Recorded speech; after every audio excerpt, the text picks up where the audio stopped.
નમસ્કાર મિત્રો, મારી યુટ્યુબ ચેનલમાં ફરી એકવાર આપનું હૃદયપૂર્વક સ્વાગત છે। આજનો ટોપિક છે મિત્રો કે એક ભાઈ હમણાં મને મળ્યા 10 દિવસ પહેલાં, તો એમને મને કહ્યું કે B12ની ઉણપ આવે છે। તો એમને કહ્યું કે B12ના ઇન્જેક્શન એક વખત નહીં પણ 2 વખત એમને એનો કોર્સ પૂરો કર્યો। આજથી 1.5 વર્ષ પહેલાં એમને B12ના ઇન્જેક્શન લીધા હતા, તો 1.5 વર્ષ પછી ફરીથી એમને B12ની ઉણપ આવીને ફરીથી એમને B12નો કોર્સ કર્યો।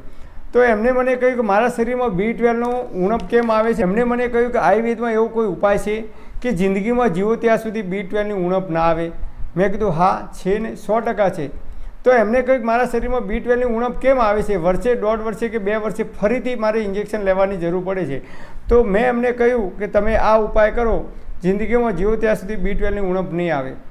તો સૌથી પહેલાં આયુર્વેદમાં કહ્યું છે કે જેનું પેટ સાફ એના બધા રોગ માફ। અને આયુર્વેદની અંદર પણ કહ્યું છે સર્વેષાણામ રોગાણામ નિદાનામ કુપિતમલમ, મતલબ કે બધા જ રોગોનું નિદાન એ શરીરની અંદર રહેલો કુપિત મલ છે, એટલે ખરાબ કચરો છે।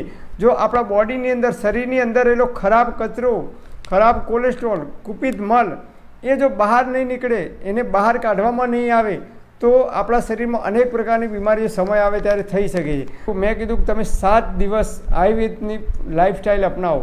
તો એમને પગમાં કળતર થતી હતી, પગમાં નસ પકડાતી હતી, એક બાજુ ઊંઘવામાં આવે તો એ ખાલી ચડતી હતી, એટલે કે હાથ પગ શૂન્ય થઈ જતા હતા, પેટમાં બળતરા થતી હતી અને ભયંકર કબજિયાત થતી હતી। કબજિયાત એટલે જોરદાર કબજિયાત થતી હતી એમને। શરૂઆતનો મળ કઠણ આવે, ખૂબ જોર કરવું પડતું, મળ ત્યાગ કરતી વખતે ખૂબ સમય ટોયલેટમાં બેસી રહેવું પડતું। ઘણીવાર તો એ એવું કહેતા કે 2 દિવસે એક વખત ટોયલેટ જવું પડતું, ત્યારે જ પેટ સાફ થતું, રોજે રોજ પેટ સાફ થતું નહોતું। તો એમને 1 અઠવાડિયું 7 દિવસ સુધી મેં કહ્યું કે તમારે કોઈ વસ્તુ, કોઈ અનાજ ખાવાનું નથી। દાળ ભાત શાક રોટલી પૂરી ભજીયા, દૂધ ચા કોફી, દૂધની બનાવટો, દહીં છાશ બધું જ મેં કીધું તમે બંધ કરી દો। હરડેનો પાવડર મેં એમને કહ્યું કે તમે નિત્ય એનું સેવન કરવાનું ચાલુ કરી દો। મેં કહ્યું કે તમે એક દિવસ 1 ચમચી લો, એનાથી સવારે તમારું પેટ એકદમ સાફ ના થાય, દિવસમાં 2-3 વાર સવારે ઉઠીને તમારે પેટ સાફ ના થાય તો બીજા દિવસે તમારે 1.5 ચમચી એની માત્રા વધારી દેવાની। અને 1 ચમચીથી જો તમારું પેટ સાફ થઈ જાય તો બીજા દિવસે 1 ચમચી લેવાની, 2 દિવસ માત્ર લેવાની। અને 1 ચમચીથી વધારે વાર જો તમારે ઝાડા થતા હોય એટલે પેટ સાફ થતું હોય તો તમારે માત્રા એની ઘટાડી દેવાની, 1/4 ચમચી કે અડધી ચમચી કરી દેવાની। કારણ કે હરડે એ દરેક માણસના પ્રકૃતિ પ્રમાણે, દરેક માણસના શરીર પ્રમાણે અલગ અલગ લેવાની હોય છે। કોઈ 1.5 ચમચી કે 2 ચમચી લે ત્યારે જ એને પેટ સાફ આવે છે, અમુક લોકો અડધી ચમચી લે તો પણ પેટ સાફ થઈ જાય છે, અમુક લોકો 1 ચમચી લે ત્યારે જ પેટ સાફ થાય છે। આમ મેં એમને હરડેનો પાવડર આપ્યો અને એમને મેં કહ્યું કે તમે દરરોજ 1 ચમચી શરૂઆતમાં 3 દિવસ સુધી લો, તમારું પેટ નેટ એન્ડ ક્લીન એકદમ સાફ થઈ જશે।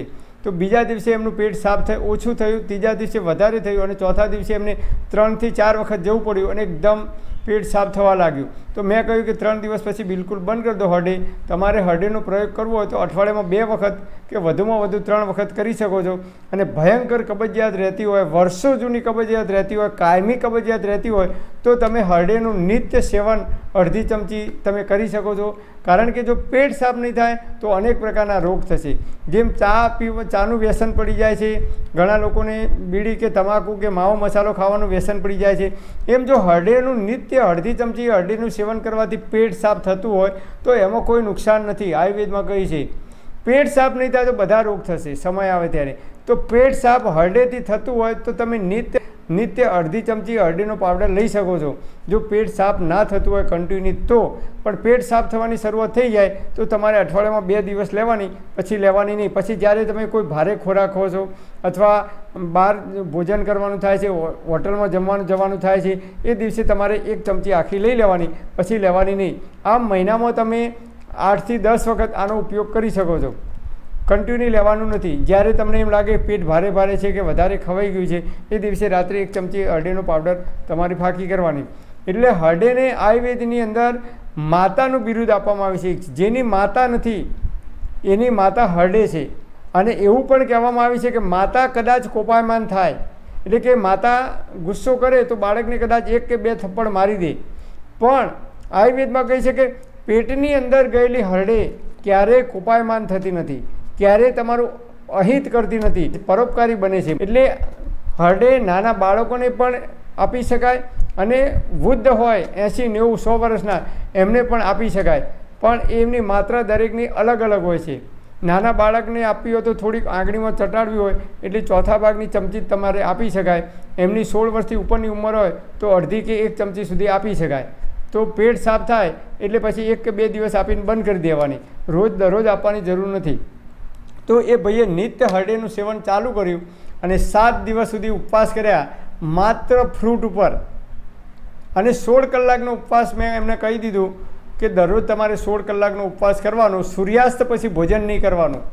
એટલે 6 વાગે કે 7 વાગ્યા સુધી મોડા ભોજન કરી લેવાનું. બીજા દિવસે 10 વાગે ત્યારે તમારે ભોજન કરવાનું, એ પણ માત્ર ફ્રૂટ અથવા ફ્રૂટનો જ્યુસ, એ દૂધ કે ખાંડ નાખ્યા વગર.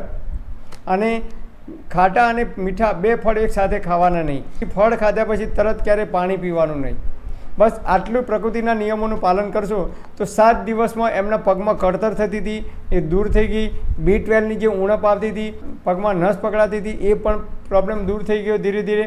અને એ રાત્રે સૂઈ જાય અને ઉઠે તો સવારે એમને ખાલી ચડતી હતી હાથ પગમાં, તો એ ખાલી ચડવાનો પ્રોબ્લેમ પણ 7 દિવસમાં દૂર થઈ ગયો. અને એમના પેટમાં જેટલી પણ ગંદકી હતી એ તમામ પ્રકારની ગંદકી ધીમે ધીમે 7 દિવસની અંદર દૂર થઈ ગઈ. તો તમને પણ કોઈપણ પ્રકારની બીમારી હોય આપણા શરીરની અંદર તો આયુર્વેદમાં કહે છે કે લંઘનમ પરમ ઔષધમ, એટલે કે ઉપવાસ કરવો જોઈએ. અને આજનું મેડિકલ સાયન્સ પણ એને સ્વીકાર કરતું થઈ ગયું છે. અને ઇંગ્લિશમાં પણ કહેવત છે fasting is the best medicine in the world, એટલે ઉપવાસ એ દુનિયાની સૌથી બેસ્ટ મેડિસિન છે. એટલે જ્યારે પણ બીમાર પડીએ આપણે, કોઈપણ પ્રકારની તકલીફ થાય શરીરમાં, ત્યારે આયુર્વેદમાં કહે છે કે તમારે 7 દિવસ કે 10 દિવસ કે 15 દિવસ કે 21 દિવસ સુધી ખાવાનું બંધ કરી દેવાનું.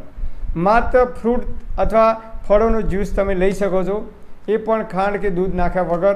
અને એક જ ફળનો ખાઈ શકવાનું, એક જ ફળનો જ્યુસ લઈ શકાય, એકથી વધારે ફ્રૂટ મિક્સ કરવાના નથી. અને અત્યારે ઉનાળાની અંદર મેં એમને કહ્યું તમારે શેરડીનો રસ પીવાનો, અને એ પણ બરફ નાખ્યા વગરનો અને તાજો પીવાનો, ફ્રીજમાં મૂક્યા વગરનો. તો સવારે 10-11 વાગે તમે પી શકો છો, બપોરે 1-2 વાગે પી શકો છો. આમ દિવસમાં 2 વખત 1-1 ગ્લાસ તમે શેરડીનો રસ નિત્ય પી શકો છો. તો આ રીતે એમને 7 દિવસની અંદર એમના પગમાં કળતર થતી હતી એ દૂર થઈ ગઈ, B12ની ઉણપ હતી એ દૂર થઈ ગઈ, એમને નસ પકડાતી હતી પગમાં એ દૂર થઈ ગઈ, એમના હાથ પગમાં ખાલી ચડતી હતી એ પણ દૂર થઈ ગઈ. તો અનેક પ્રકારની બીમારીઓ દૂર કરે છે. અને પેટમાં જેટલી પણ બીમારીઓ હતી, પેટના જે કંઈ રોગ થતા હતા, પેટ ફૂલવું, પેટ ભારે લાગવું, અપચો, અજીર્ણ, કબજિયાત, આ તમામ પ્રકારની બીમારીઓ દૂર થઈ ગઈ. તો તમારે પણ કોઈપણ પ્રકારની બીમારી હોય તો આપણે સૌથી પહેલાં ઉપવાસ કરવાનો અને ફ્રૂટ ઉપર આવી જવાનું. જે કંઈ ફ્રૂટ સિઝનના હોય એ માત્ર ફ્રૂટ જ ખાવાના. અને તમે હરડેનું નિત્ય અઠવાડિયામાં 2 કે 3 દિવસ અડધી ચમચી કે 1 ચમચી, તમારું પેટ સાફ થાય એટલી ચમચી માત્ર અઠવાડિયામાં 2 દિવસ કે 3 દિવસ વધુમાં વધુ તમે હરડેનું સેવન કરી શકો છો. તો આ રીતે આપણે જો પ્રકૃતિના નિયમોનું પાલન કરીશું, આપણા ઘરની અંદર હરડેનો પાવડર નિત્ય રાખીશું, અને જ્યારે પણ આપણને કોઈ પ્રોબ્લેમ થાય અથવા પ્રોબ્લેમ ના હોય, બીમાર ના પડ્યા હોઈએ, ગેસ એસિડિટી ના થતી હોય છતાં તમે જો હરડેનું નિત્ય સેવન કરશો, એટલે કે અઠવાડિયામાં 2 જ દિવસ તમે નિત્ય સેવન કરશો હરડેનું, તો આપણા ઋષિઓ કહે છે કે આપણે જ્યાં સુધી જીવીશું ત્યાં સુધી તંદુરસ્ત અને નિરોગી રહી શકીશું. પરમપિતા પરમાત્મા આપ સર્વેને તંદુરસ્ત અને નિરોગી રાખે એવી હૃદયપૂર્વક મારી પ્રાર્થના. Thank for watching my video. Thank you.